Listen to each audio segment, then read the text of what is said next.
사랑하고 축복합니다. 지난주에 우리 주일에 존니 대표님이 이제 오셨습니다. 그래갖고 원래 존니 대표님을 2월 말에 이제 섭외를 이제 했는데요. 이렇게 섭외를 하면서 존니 대표님이 어떤 분인가 이제 궁금해갖고 제가 유튜브 영상을 그냥 다 찾아봤습니다. 다 찾아보고 다 듣고 들으면서 이제 주식 얘기를 많이 하셨잖아요. 제가 그 강의를 다 들으면서 이렇게 정리가 되더라고요. 이제 개념이 생기면서 주식은 이런 거구나. 앞으로 이런 게 이제 유망하겠구나. 제 나름대로 이게 생기면서 이제 하나 이게 보이더라고요. 앞으로 요게 이제 유망하지 않을까. 요게 왠지 잘 될 것 같다. 이제 봤는데 한 지금 딱 2달하고 열흘 지났는데 딱 반토막이 나더라고요. 제가 돈이 없어서 투자는 못해서 정말 다행이었습니다. 그런데 그걸 보면서 제가 확실히 느꼈습니다. 이러한 거는 전문가한테 맡겨야겠구나. 나는 안 되는구나. 지난번에 예화 때도 제가 한번 펀드 했다가 크게 망할 뻔했던 적이 있었는데 나는 진짜 안 되는구나. 그래서 느끼면서 전문가한테 맡겨야 되는구나. 오늘 이 밤에도 우리의 삶 전문가에게 맡기고 우리 나아가길 원합니다. 나보다 나를 더 잘하시는 하나님께 내 삶을 드리고 나아가는 우리 온세익교회 성도님들 되시기를 바랍니다. 제가 지난 이제 한 2-3달 동안 사복음서 양육을 하면서 중간에 이런 질문을 받았습니다. 목사님은 왜 신학교에 가셨나요? 그때 제가 이렇게 대답했습니다. 저는 성경을 더 알고 싶고 배우고 싶어서 신학교에 갔습니다. 그렇게 대답을 했는데요. 사실 제가 이렇게 성경을 더 알고 싶어 했던 이유가 있습니다. 제가 그때 대학생 시절에 선교단체에 있었는데 여기는 이렇게 성경을 그렇게 많이 가르쳐 주지는 않습니다. 제가 더 많이 알고 싶은데 그렇게 해주지 못하니까 제 안에 그러한 욕구가 더 많이 생기는 겁니다. 저도 선교단체에 있었지만 이 선교단체 사람들이 생각보다 성경을 잘 알지는 못합니다. 그런데 이 사람들이 참 따뜻합니다.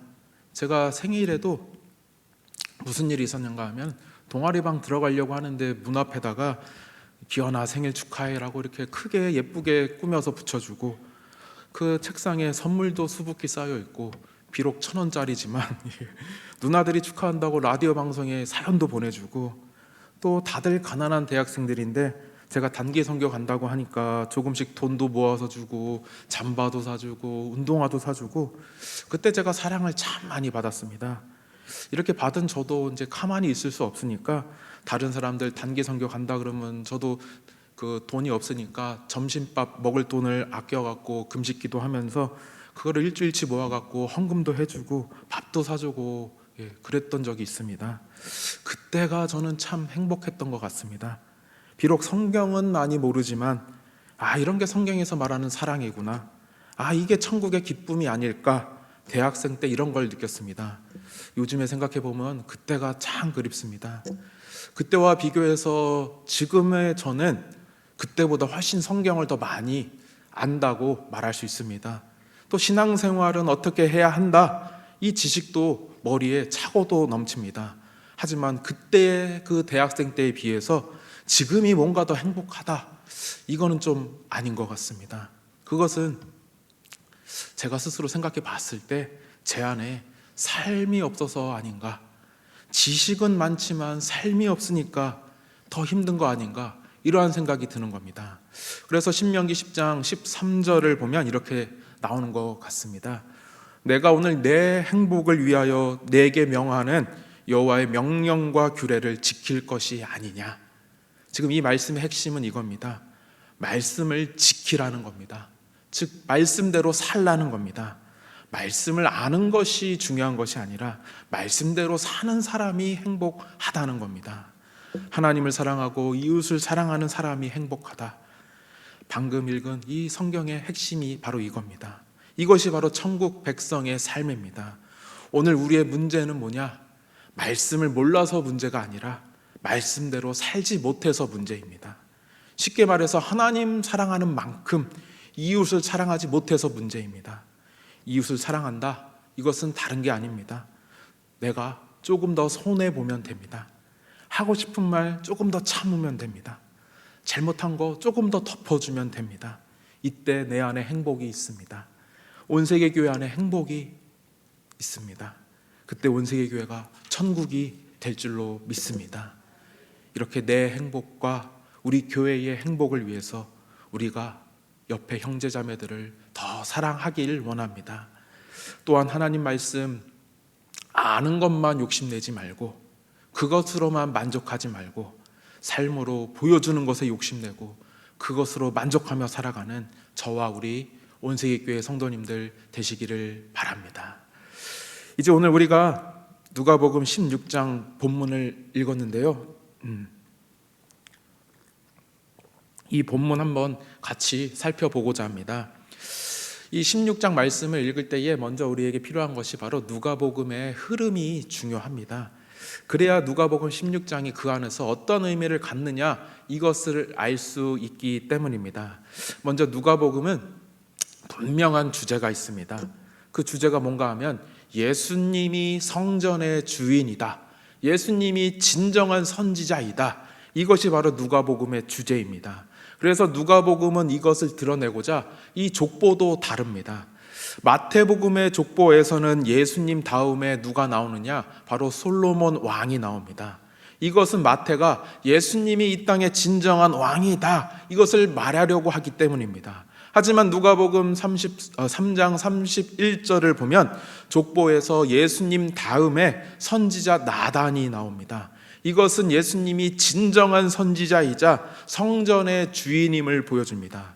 그리고 예수님이 시험당하는 사건이 있는데 누가복음은 가장 마지막 시험에서 성전의 이야기가 나옵니다. 사단이 예수님에게 성전에서 뛰어내리라 이렇게 말합니다. 이것은 누가의 의도가 있습니다. 가장 마지막 시험, 즉 클라이막스 시험에서 예수님이 성전에서 시험당하는 사건을 보여주면서 예수님이 진정 성전의 주인인 것을 보여주는 겁니다. 그래서 마태복음과 누가복음은 이 사단의 시험, 이 순서가 다릅니다. 예수님을 왕으로 보여주는 마태복음은 천하 만국의 권세, 즉 왕의 권세를 가장 마지막에 보여줍니다. 즉 누가는 마태복음과 그 차이점을 두면서 예수님이 진정 성전의 주인임을 보여줍니다. 이러한 흐름은 누가복음에 계속 나오는데요, 누가복음 2장 41절을 보면 예수님이 어렸을 때에 성전에 올라간 사건이 나오는데 이것은 누가복음에만 나오는 겁니다. 그리고 예수님은 성전을 내 아버지의 집이다라고 말합니다. 이것은 성전의 권세가 예수님께 있음을 보여줍니다. 또한 누가복음 19장을 보면 예수님이 성전을 청결케 하십니다. 이때 예수님이 죽임을 당할 뻔합니다. 여기서 예수님이 죽임을 당할 뻔한 것이 중요합니다. 왜냐하면 이것이 각 복음서의 주제가 되기 때문입니다. 마태복음에서는 예수님이 태어나실 때 왕궁에 있는 헤롯 왕에게 죽임을 당할 뻔합니다.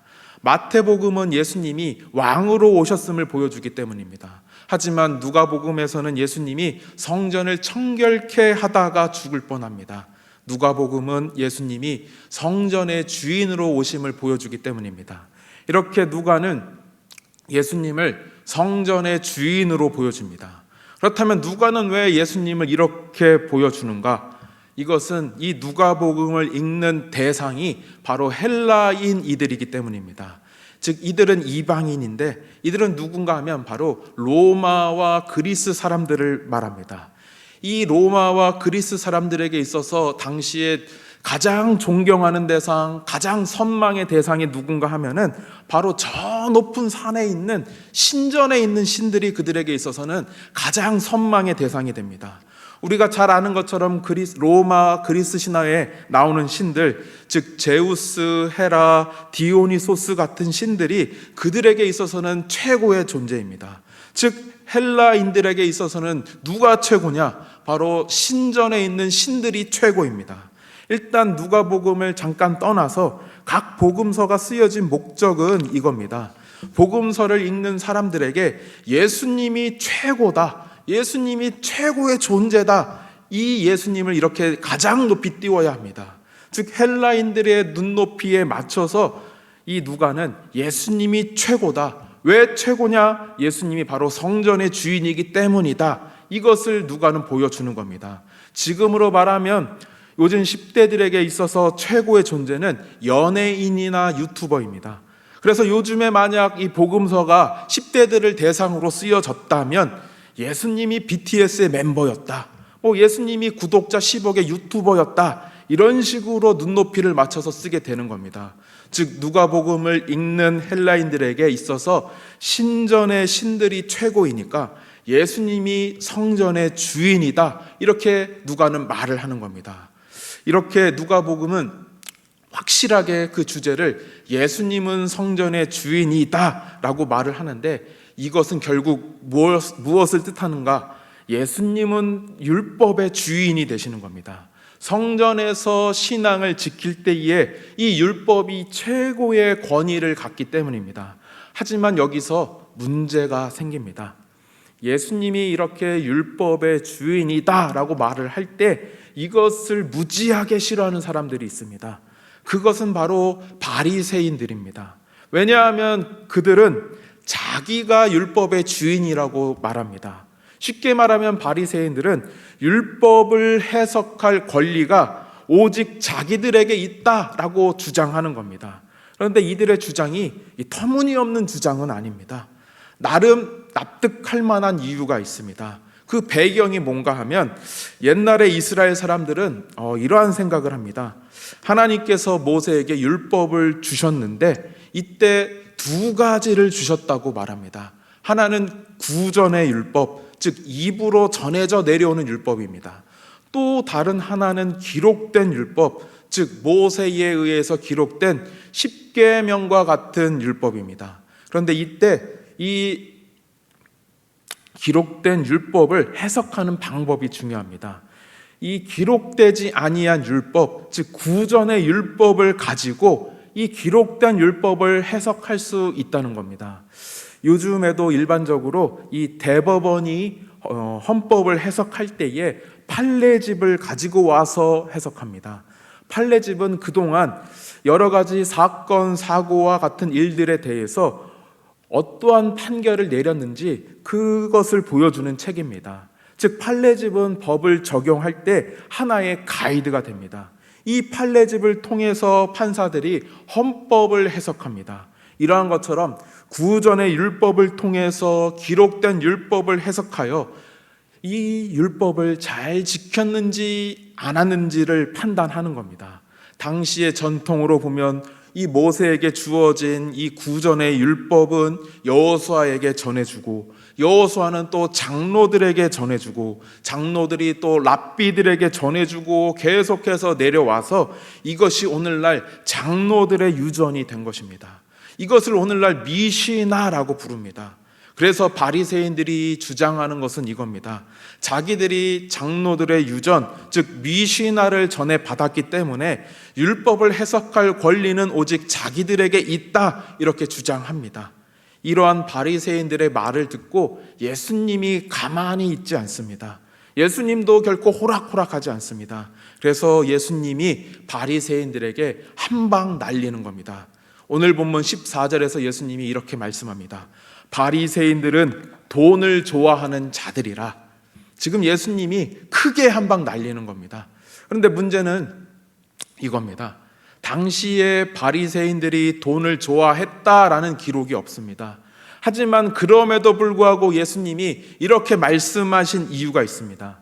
이것은 실제로 바리새인들이 돈을 좋아한다는 뜻이 아니라 돈은 일만하게 뿌리이기 때문에 돈을 좋아한다는 표현을 통해서 바리새인들이 거짓 선생이다, 예수님이 이 말을 돌려서 말씀하신 겁니다.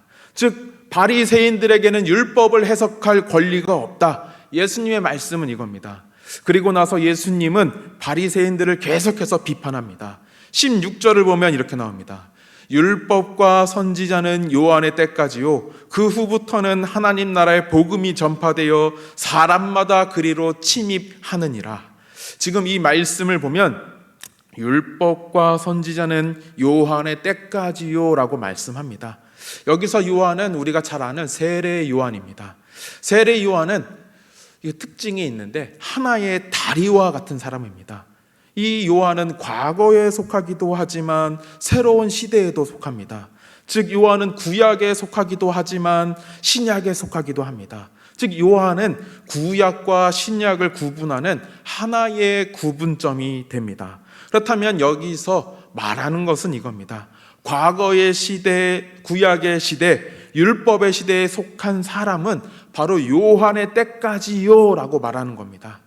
이때 16절에서는 이어서 침입하느니라 라는 말을 쓰는데, 이 말의 뜻은 하나님 나라에 이제 문이 열려서 많은 사람들이 그곳으로 이제 초청을 받게 됩니다.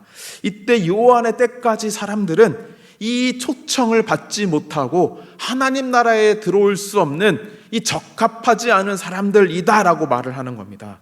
즉 여기서 말하는 요한의 때까지의 사람들은 바로 바리새인들입니다. 지금 예수님이 바리새인들에게 말씀하시는 겁니다. 너희들은 결코 하나님 나라에 합당하지 않다. 너희들은 결코 하나님 나라에 들어올 수 없다. 즉 지금까지 예수님의 말씀을 정리하면 이겁니다. 바리새인들아, 너희들은 율법을 해석할 권리도 없으며 하나님 나라에도 들어올 수 없다. 지금까지 이 말씀을 하시면서 이제 예수님이 정리하시는 겁니다. 그러면 율법을 해석할 권리는 과연 누구에게 있는가? 그것은 바로 예수님에게 있습니다. 그래서 17절을 보면 예수님이 이렇게 말씀합니다. 그러나 율법의 한 획이 떨어짐보다 천지가 없어짐이 쉬우니라. 우리가 보통 이 말씀 읽을 때에 이렇게 생각합니다.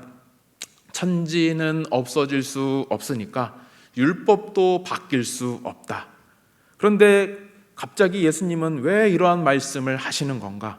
우리가 이것을 생각해 봐야 하는데, 이때 17절 뒷부분에 마지막에 나오는 쉬우니라, 이 단어가 중요합니다. 이 단어는 헬라어로 유코포테론으로서 누가복음 18장 25절에도 나옵니다.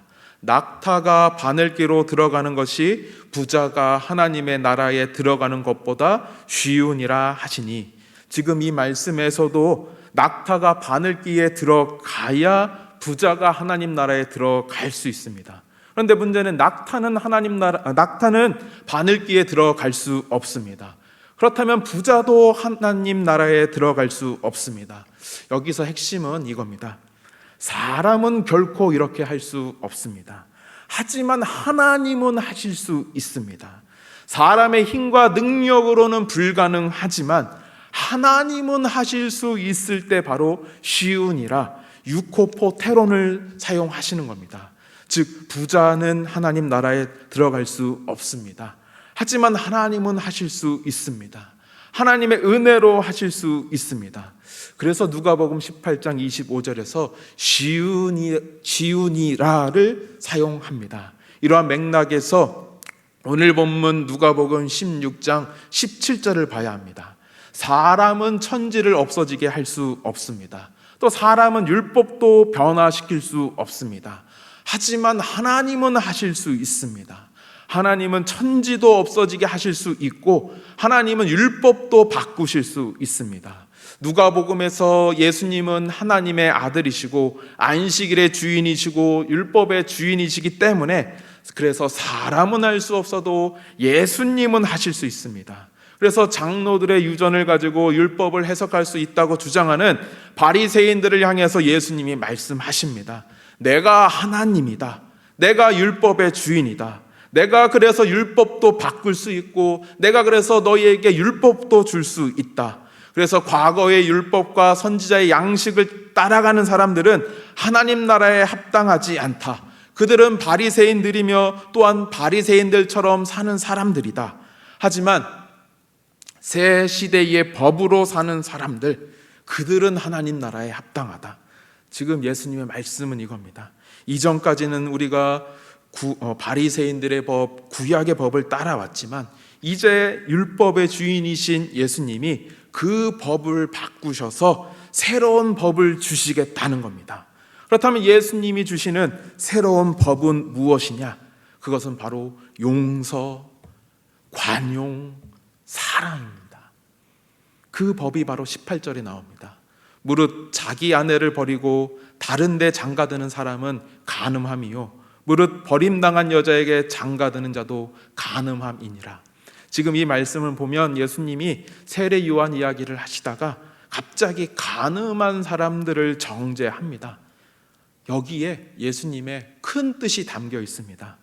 이 말씀 이해하고자 할 때에 먼저 이 문장을 둘로 나눠야 합니다.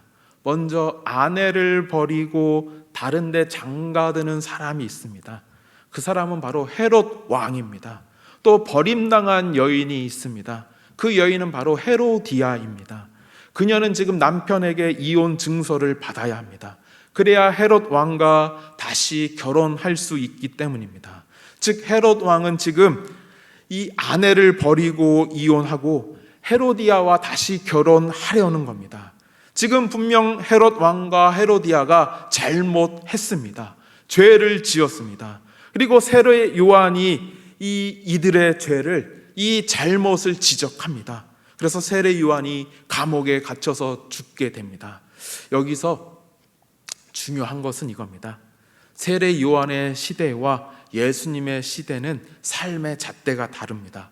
구약의 율법으로 봤을 때에 아무 잘못 없는 사람을 트집 잡아서 이혼 증서 받아내는 사람들, 분명히 나쁜 사람들입니다. 그들은 분명 죄인입니다. 그리고 구약의 기준에서 봤을 때 이러한 죄인들을 정죄하는 것은 아무 잘못 없는 당연한 일입니다. 하지만 우리에게 필요한 것은 뭐냐? 새 시대의 법, 즉 복음의 관점입니다. 예수님이 우리에게 주신 새로운 법, 하나님 나라의 법은 이겁니다. 관용해야 한다, 너그러워야 한다, 덮어줘야 한다. 이러한 사람들이 하나님 나라에 합당한 겁니다. 즉 예를 들면 이겁니다. 이혼 증서를 써줄 여건이 충분함에도 불구하고 그것을 써주지 않고 아내를 끝까지 사랑하는 남자, 이혼 증서를 받아낼 조건에도 그 남편을 끝까지 사랑하는 여자, 그리고 그 앞에서 죄를 짓는 사람들이 있음에도 불구하고 그들을 정죄하지 않고 끝까지 품어주는 사람들. 지금으로 말하면 교회 안에서 누군가 잘못이 있고 약점이 있지만 그러한 것을 트집 잡거나 정죄하지 않고 관용하고 품어주고 사랑하는 사람들, 이러한 사람들이 바로 하나님 나라에 합당한 겁니다. 그래서 세례 요한의 때까지의 가르침이 다르고 예수님의 때부터의 가르침이 다릅니다. 그동안 바리새인들은 자신들이 율법을 해석할 수 있다고 주장하면서 다른 사람들을 정죄해 왔습니다. 그래서 예수님은 바리새인들을 거짓 선생이라 부르고 하나님 나라에 합당하지 않다고 말씀합니다. 그리고 이제 율법의 주인이신 예수님이 새로운 율법을 우리에게 주십니다. 그동안 구약의 율법이 바리새인들과 같은 사람에게 오용되어 왔기에 예수님이 이제 그 율법을 바꾸시고 새로운 뜻을 가지고 우리에게 주시는 겁니다. 바로 형제를 사랑하고 관용하고 용서하는 법입니다. 이 새로운 법을 지키는 사람이 바로 하나님 나라에 합당합니다. 그런데 이 설명을 듣고도 이해하지 못할까 봐 예수님은 여기에 덧붙여서 한 가지 이야기를 더 하십니다. 그것이 바로 부자와 나사로 이야기입니다. 이 부자와 나사로 이야기에서도 형제를 사랑하는 것이 얼마나 중요한지 우리가 알 수 있습니다. 예수님이 천상의 모습을 보시고 이 땅에 말씀하신 것이 바로 부자와 나사로 이야기입니다. 당시 유대인들의 생각 속에서 부자는 당연히 천국에 갑니다. 왜냐하면 부자들이 부자가 된 것은 하나님의 은혜를 받았기 때문입니다. 그리고 당시의 부자들이 부러운 것은 그들이 율법을 잘 지킬 수 있는 상황과 여건이 되기 때문입니다. 이에 비해서 가난한 사람들이 비참한 것은 돈이 없는 것을 넘어서서 그들은 율법을 지키기 어려운 환경에 처하기 때문입니다. 그들은 먹고 살기 위해서 부정한 시체도 만져야 하고 이방인의 땅에도 들어가야 합니다. 즉 가난한 사람들은 율법을 어길 수밖에 없습니다. 이러한 배경 속에서 황제나 귀족들이 입는 자주색 옷을 입고 베옷, 즉 실크 속옷을 입으며 날마다 호화롭게 연회를 베푸는 이 부자는 율법을 잘 지킬 수 있는 환경 속에 있기 때문에 누가 봐도 천국에 합당합니다. 하지만 이에 비해서 거지 나사로는 상에서 떨어진 음식을 먹고 유대인들이 부정하게 여기는 개들이 와서 핥고 있으므로 부정한 사람입니다. 즉 율법을 지키기 어려운 사람이기 때문에 당시에 누가 봐도 천국에 합당하지 않습니다. 하지만 오늘 이 부자와 나사로 이야기를 보니까 상황이 역전됩니다. 나사로는 천국에 가 있고 부자는 지옥에 가 있습니다. 우리는 이것을 어떻게 해석해야 하는가? 우리가 이것을 이해하고자 할 때에 당시 사람들이 읽었던 책이 있는데 그 중에 외경이라고 이 에녹서라는 책이 있습니다. 우리가 굳이 성경 이외에 이 외경과 같은 다른 책까지 굳이 알 필요는 없습니다. 하지만 당시 사람들이 가졌던 이 생각을 이해하고자 할 때에 이런 책들을 통해서 도움을 받을 수 있습니다. 먼저 유다서 1장 14절을 보면 이렇게 나옵니다. 아담의 7대 손 에녹이 이 사람들에 대하여도 예언하여 이르되, 지금 이 말씀을 보면 우리가 잘 아는 에녹이 예언했다라고 나옵니다. 그런데 성경에서 에녹의 이야기는 창세기 5장에서 하늘로 올라간 이 이야기밖에 없습니다. 그런데 유다는 왜 성경에 이렇게 에녹이 예언했다라고 썼을까? 이 예언이 바로 이 에녹이 쓴 에녹서에 나와 있기 때문입니다. 당시 사람들은 아직 66권의 정경이 다 이렇게 추려지지 않은 상황이기 때문에 뭐 베드로 복음도 읽고 도마 복음도 읽고 이 에녹서도 읽으면서 여러 가지 이 성경 그 책들에 대해서 많은 지식이 있었습니다. 그래서 이 에녹서에 대해서도 많은 지식이 있었는데 에녹서에는 무슨 내용이 나와 있는가 하면은 에녹이 하늘에 올라가서 본 내용이 있습니다. 그런데 에녹이 하늘에 올라가서 봤더니 하늘이 두 개로 나뉘어져 있는 겁니다. 그리고 그 사이에 깊은 계곡이 있습니다. 그리고 양쪽에 사람들이 나뉘어져 있는데 한쪽에는 가인의 후예들이 있고 한쪽에는 아벨의 후예들이 있는 겁니다. 그래서 당시 사람들의 생각 속에 깊은 계곡을 사이에 두고 사람들이 나뉘어져 있으면 그것은 가인과 아벨의 후예들이 있구나 이렇게 생각을 하는 겁니다. 즉 당시 사람들의 이해 속에서 이 부자와 나사로 이야기를 볼 때에 지옥에 있는 부자는 가인의 후예이며 천국에 있는 나사로는 아벨의 후예입니다. 즉 지금 부자와 나사로의 이야기에서 핵심은 바로 가인입니다. 창세기 4장에서 하나님은 가인에게 내 동생 아벨이 어디 있느냐라고 말씀하실 때 가인이 이렇게 대답합니다. 내가 동생을 지키는 자니이까 라고 대답합니다. 그래서 이 이야기를 알고 있기 때문에 당시 사람들의 생각 속에는 가인의 후예는 누구냐? 바로 형제들을 돌보지 않는 사람들입니다. 또 아벨의 후예는 하나님의 돌봄을 받는 사람들입니다. 즉 부자와 나사로 비유에서 부자는 분명 천국에 합당한 사람임에도 불구하고 지옥에 가게 된 것은 바로 형제들을 돌보지 않고 사랑하지 않은 겁니다. 부자는 그동안 가난하고 연약한 사람들을 보면서 정죄했던 겁니다. 저 사람들은 저렇게 취급받을 수 없는 것은 율법을 어겼기 때문이다. 이렇게 정죄하고 판단한 겁니다. 그래서 부자는 천국에 합당하지 않습니다.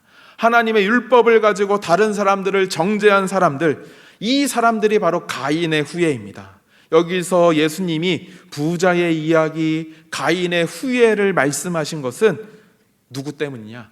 결국에는 바리새인들 때문입니다. 바리새인들이 결국 부자이고 바리새인들이 결국 가인의 후예입니다. 그들은 분명 천국에 합당한 조건들을 가졌지만 천국에 합당하지 않습니다. 그들은 하나님이 주신 율법을 가지고 형제들을 비판하고 정죄했기 때문입니다. 그래서 바리새인들의 가르침을 따르는 사람들, 즉 말씀을 가졌다고 말할 정도로 말씀을 많이 알고 말씀을 함께 하지만 그 말씀을 가지고 형제를 비판하는 사람들도 결국 천국에 합당하지 않습니다.